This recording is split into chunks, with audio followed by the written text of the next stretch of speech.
Hey guys, it's Shelby, and more specifically, very basic fall Shelby. I have officially pulled out my fall capsule wardrobe, thinking about adding a few things to it. I'll probably update you guys on that in a video soon, but we're embracing all of the fall vibes and the fall colors here in the Shelby Madison household. It's been a while since I've made a minimalism video, and so I figured it was time to make another one, and specifically the type of minimalism that I personally subscribe to, the ideology that I subscribe to is something called eco-minimalism, which I essentially just started calling it that because it's my idea of combining sustainability and minimalism. I think the two can go hand in hand, but I also think there's a way to live as a minimalist and not live so sustainably. So basically the idea of eco-minimalism is to buy as little things new as you can in order to have the smallest footprint on the environment. By purchasing less, you inevitably have a smaller footprint because every single thing we buy has a footprint in terms of resources, water, energy, waste, obviously, and inherently by buying fewer things, you are definitely lessening your footprint on the environment. That's like my whole thing. So that's a perspective I'm going to be speaking from today. And also, I'm not in any way saying that because I don't own these things, you shouldn't own them either. I'm just sharing a little bit about things that I have realized I don't need in my home and have therefore reduced my environmental footprint because I'm not buying them anymore. So with that in mind, we're going to hop into the video right after I give a big thank you to Squarespace for sponsoring this video. If you guys are looking to build an online store, website, or even if you just need a domain, make sure to do it with Squarespace. There's a link in the description that'll get you a little discount. All right, let's get into the things that I don't own.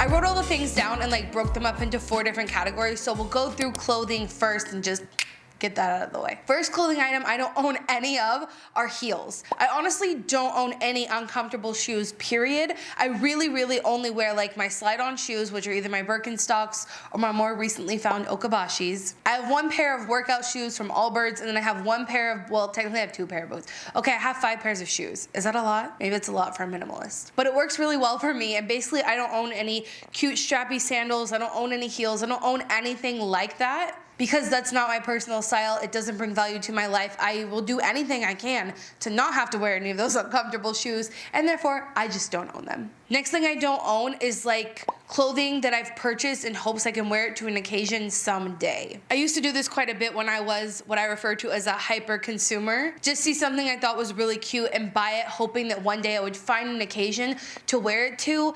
I don't do that anymore. I don't do shopping like that anymore. And on top of that, I find that when I am going to an event that I do need an outfit for, if I do need something specific to wear, I'll probably want to turn to somewhere like a secondhand store or ThredUp, something like that, to fill that need rather than being like, oh yeah, I bought that thing a long time ago that maybe I want to wear now. So I just avoid buying things like that altogether now. Next up, I actually don't own any purses. I don't have purses for different occasions. I don't have one that I carry on a daily basis. I carry a backpack, which maybe this is cheating, saying I have a backpack. I don't own a single purse. I don't carry one for different occasions. I just don't own any of them. And then I also don't own a bra. I really hate bras, and I don't own any of them that have underwire or that are fitted or anything like that. I have short crop tops that kind of look like bras that I'll wear sometimes. I own a bandeau, which I wear usually when I'm recording videos to put my mic on. And I don't own any bras with underwire anymore. I don't own any, I don't know what other type of bras there are, but I don't own any of them.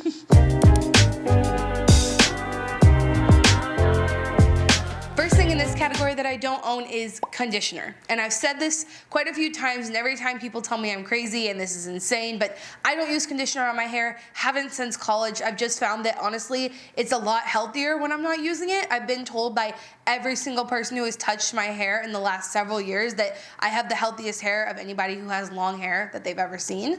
And I just take quite a bit of pride in the fact that no conditioner goes into this hair. I don't own any conditioner at all. I also don't own any dry shampoos or hairsprays. I don't use them in my hair.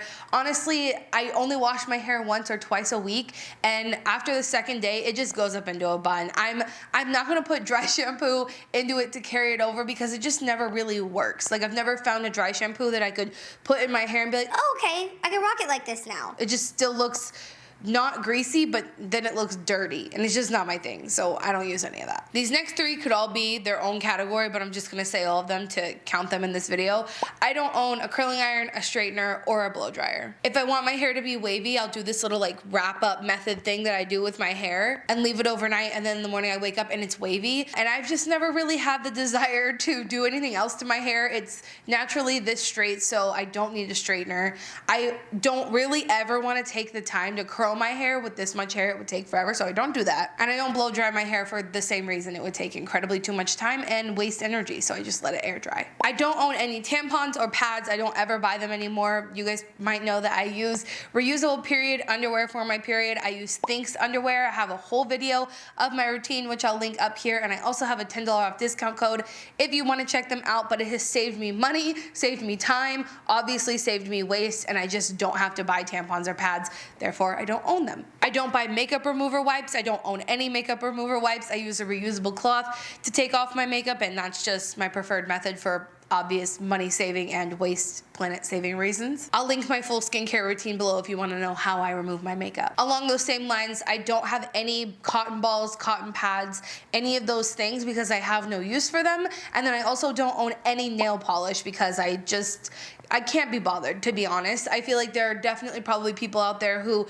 just love nail polish and couldn't get enough of it. Essentially speaking, my sister, she started doing her own dip nails at home. Whatever, do what you will. But because nail polish is not something that I like really need and like brings me a lot of joy, I've just removed myself from being part of purchasing that, and therefore I don't own any. We feel certain pressures from society to own and do certain things, and nail polish is definitely one of those things that for a long time I did feel that pressure and like just felt like I needed to have nail polish to look put together, presentable, professional, whatever other quotes you want to put. But over time I realized that that's not something I really enjoy doing or enjoy seeing on myself, and therefore I'm just gonna remove myself from that, from purchasing that altogether, because that has a resource footprint that I don't really feel a need to be part of. So I just don't own any nail polish.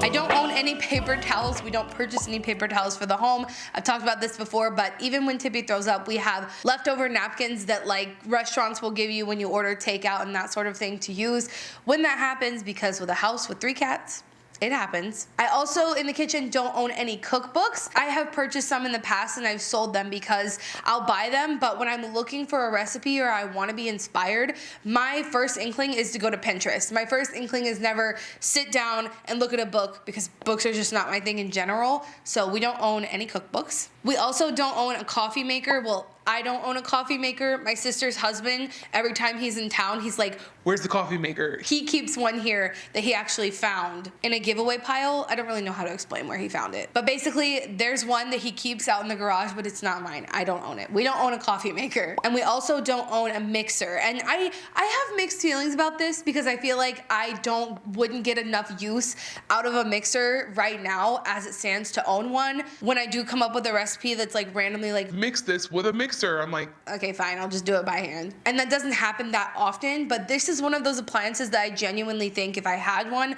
I would use more. So I'm on the fence about getting one, but as it stands right now, we don't own a mixer. So I'm realizing now on this one that I kind of cheated, and I didn't know I did this, but I was going to say that we don't own a bed frame, because for our bed upstairs, it just sits on the floor and we don't have a bed frame on it.